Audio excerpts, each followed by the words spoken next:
বিসমিল্লাহির রহমানির রহিম। আসসালামু আলাইকুম। এখন আরেকটা ভালো শেয়ার নিয়ে কথা বলবো। এই শেয়ার সম্বন্ধে নাসির ভাই জানতে চেয়েছে। এখন কথা বলবো নাহি অ্যালুমিনিয়াম কম্পোজিট প্যানেল লিমিটেড। এটা ইঞ্জিনিয়ারিং সেক্টরের একটা শেয়ার। এই শেয়ারটার বর্তমান মার্কেট প্রাইস 65 টাকা 30 পয়সা।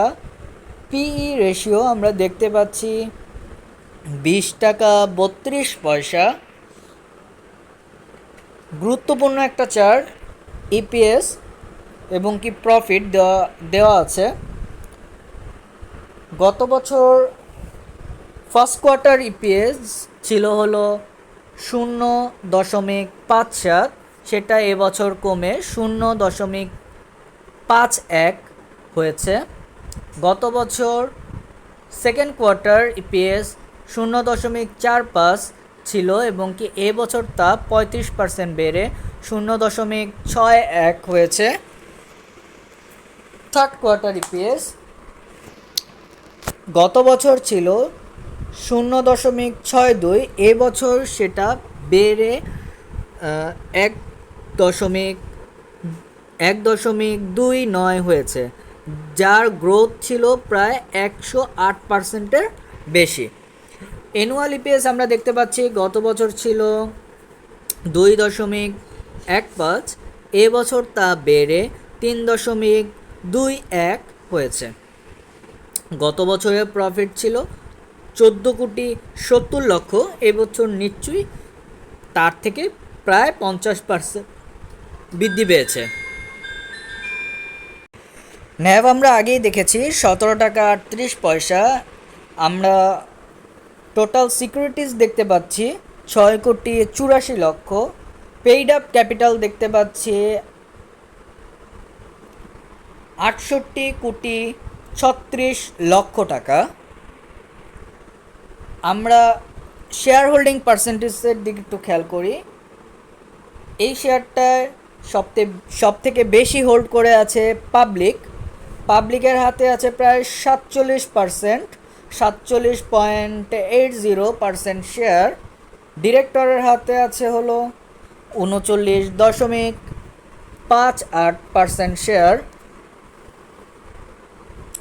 ইনস্টিটিউটাল শেয়ার আছে হলো 12.62%। আমরা দেখতে পাচ্ছি বছর প্রাতিষ্ঠানিক শেয়ার প্রায় 0.58% বৃদ্ধি পেয়েছে। পি রেশিওর দিকে যদি একটু খেয়াল করি, এবছর পি রেশিও বৃদ্ধি পেয়েছে।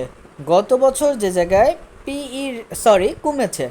গত বছর যে জায়গায় পি রেশিও ছিল 20.65, এবছর তা কমে 20.32 হয়েছে।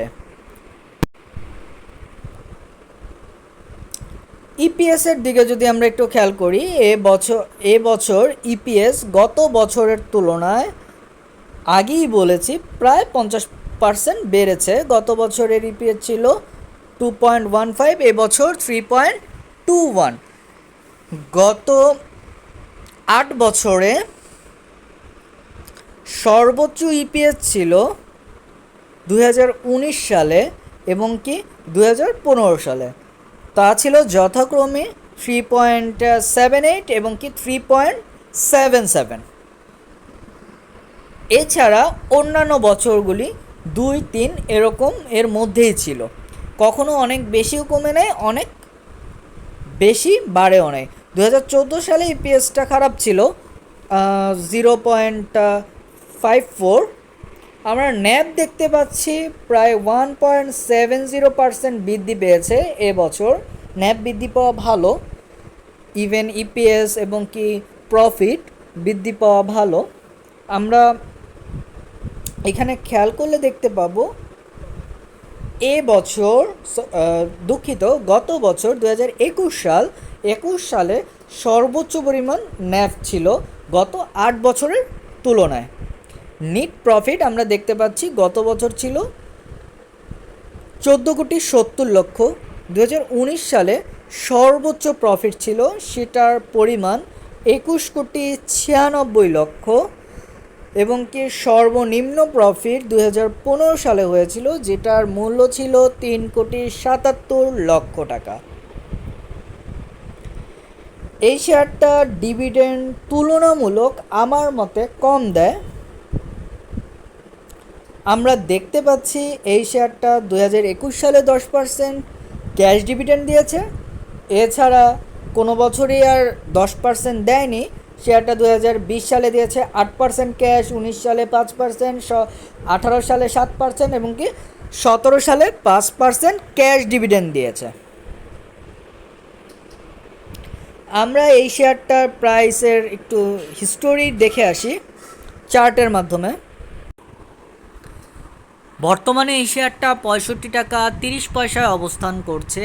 বর্তমানে শেয়ারটা ডাউন ট্রেন্ডে রয়েছে এবং কি ফ্লোর প্রাইজে রয়েছে। এই শেয়ারটা আরএসআইয়ের মান আমরা দেখতে পাচ্ছি 40.77 এবং এমএসিডির মান আমরা দেখতে পাচ্ছি -0.32।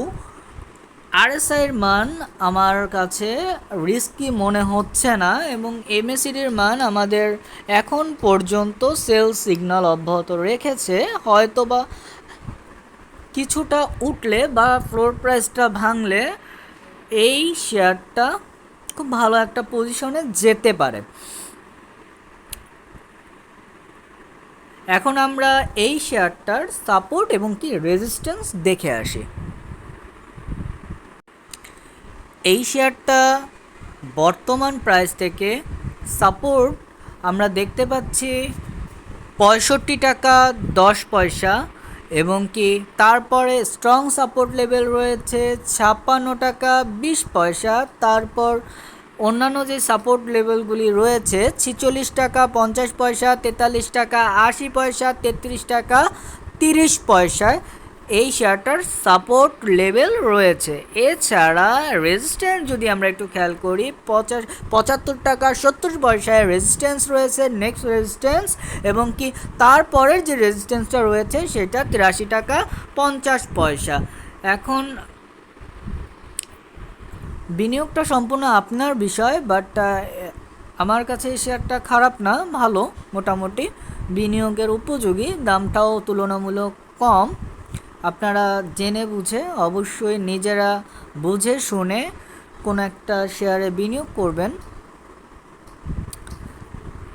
যাই হোক, সবাইকে অসংখ্য ধন্যবাদ। আপনাদের আবারও বলি, পছন্দের কোনো শেয়ার সম্বন্ধে যদি অ্যানালাইসিস শুনতে চান আপনারা কমেন্ট করে জানাবেন। আমি আমার যথাসাধ্য চেষ্টা করব আপনাদের কমেন্টের রিপ্লাই দেওয়া। সবাইকে অসংখ্য ধন্যবাদ। সবাই ভালো থাকবেন, সুস্থ থাকবেন। আল্লাহ হাফেজ।